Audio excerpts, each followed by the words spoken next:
1,49,00,000 ఎకరాలు 8,900 కోట్లట. రైతు భరోసా లెక్క తేల్చినటువంటి ఆఫీసర్లు ఎకరాకు 6,000 చొప్పున పెట్టుబడి సాయం 26 నుంచి విడతల వారీగా రైతుల ఖాతాలో జమ. నేడో రేపో ఆర్థిక శాఖ ఆదేశాలు. సాగుకు యోగ్యం కాని భూములు 3,00,000 ఎకరాలకు పైగా ఉన్నట్లు గుర్తింపు. వారి సర్వే నంబర్లు ఆన్లైన్ లో నుంచి బ్లాక్ లో పెట్టేసినట్టు. అంటే 1,49,00,000 ఎకరాలకి వ్యవసాయం సాగులో ఉన్నాయి. అంటే సాగుకి అనుకూలంగా ఉన్నటువంటి భూములు 8,900 కోట్లు. అంటే వీళ్ళు ఇప్పుడు 12,000 చొప్పున సహాయం చేస్తూ ఉంటున్నారు కదా రైతు భరోసా. ఎకరానికి 6,000 చొప్పున 26వ తారీఖు నుంచి వెళ్ళి విడతల వారీగా జమ చేయబోతా ఉన్నారట. ఇక 3,00,000 ఎకరాలకు పైగా అవి వ్యవసాయానికి సంబంధించినటువంటి ఇక వెంచర్లు, గుట్టలు, మెట్టలు అవి అన్నీ ఉంటాయి కదా, ఇక అవన్నీ వాటన్నిటికీ కూడా తీసేసిరట. వాటిని బ్లాక్ లో పెడతారట. మరి రైతు భరోసా లెక్క తేలింది. రాష్ట్ర వ్యాప్తంగా సాగుకు యోగ్యమైన భూములు 1,49,00,000 ఎకరాలు ఉన్నట్టు అధికారులు ప్రాథమికంగా గుర్తించారు. వీటికి సీజన్ కు ఎకరాకు 6,000 చొప్పున రైతు భరోసా ఇచ్చేందుకు మొత్తం 8,900 కోట్లు అవుతుందని అంచనా వేశారు. ఈ మేరకు నిధులు విడుదల చేయాలని ఆర్థిక శాఖకు ఇప్పటికే ఆదేశాలు వెళ్ళినట్టు తెలిసింది. వ్యవసాయ, రెవెన్యూ శాఖల అధికారులు క్షేత్రస్థాయిలో పర్యటించి రాళ్లు, రప్పలు, కొండలు, వెంచర్లు, హైవేలు, ఇరిగేషన్, ఇతర ప్రభుత్వ అవసరాల కోసం తీసుకున్న భూముల లెక్క తేల్చారు. ఇలాంటివి 3,00,000 ఎకరాలకు పైగా ఉన్నట్లు గుర్తించారు. గ్రామ సభలు నిర్వహించి ఆ భూముల సర్వే నెంబర్లు ఆన్లైన్లో బ్లాక్ చేస్తా ఉన్నారట.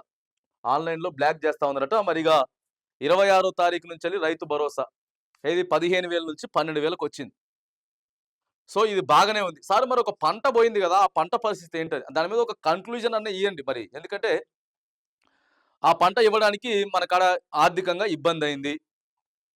రైతులు అర్థం చేసుకోండి. మనం ఇవ్వలేదు అనే మాట చెప్తలేరు. మరి ఇప్పుడు ఇది ఇస్తున్నారు కానీ మనం ఒక పంట ఇవ్వలేదు అనేది దయచేసి వ్యవసాయ శాఖ మంత్రి గారు మీరన్నా చెప్పండి. ఇక ఓ పంట అయితే అయిపోయింది, ఇప్పటి నుంచి వెళ్ళి 15,000 కాదు 12,000 ఇస్తాను అని చెప్పేటటువంటి ప్రయత్నం మరి అదొకటనే చేయాలి.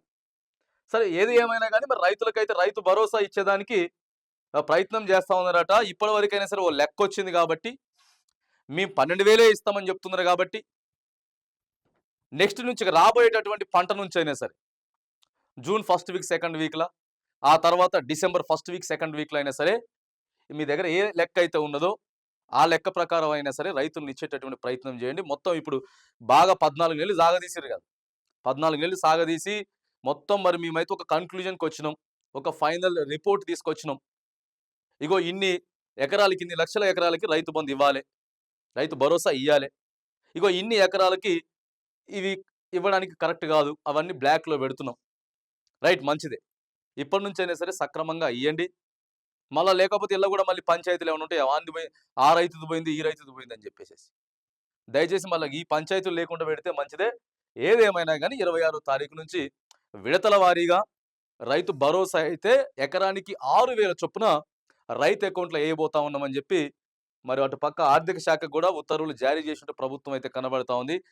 దీంట్లో ఎలాంటి పంచాయతీలు, ఒక చిన్న రైతు కూడా నష్టపోకుండా కరెక్ట్గా జాబితా పర్ఫెక్ట్గా ఉండాలని చెప్పేసి మాత్రానికి చెప్తా ఉన్నాం. ఇంక ఇందులో అవకతవకలు అయితే మాత్రానికి ఇంకా ఎవరు ఏం చేయలేడు. ఇక ప్రభుత్వాన్ని ఇప్పటికే గందరగోళంగా ఉన్న చూస్తున్నాం కదా. గ్రామ సభలు అని చెప్పి రేషన్ కార్డు రాలేదని, ఇందిరమ్మ ఇల్లు రాలేదని, అర్హత ఉన్నోడికి రాలేదని ఇవన్నీ ఉన్నాయి. కాబట్టి మళ్ళీ ఈ పైసలు కూడా పడ్డ తర్వాత మళ్ళీ దీంట్లో కూడా పంచాయతీలు ఉంటే మాత్రానికి ఎవ్వరు ఏం చేయలేరు. దయచేసి మరి ఇదన్నా సరే చాలా జాగ్రత్తగా చూసుకొని, 1కి 100 సార్లు చూసుకొని ఆ లిస్ట్ బయట పెట్టి ఆ అకౌంట్లలో పైసలు వేసేటటువంటి ప్రయత్నం చేయండి.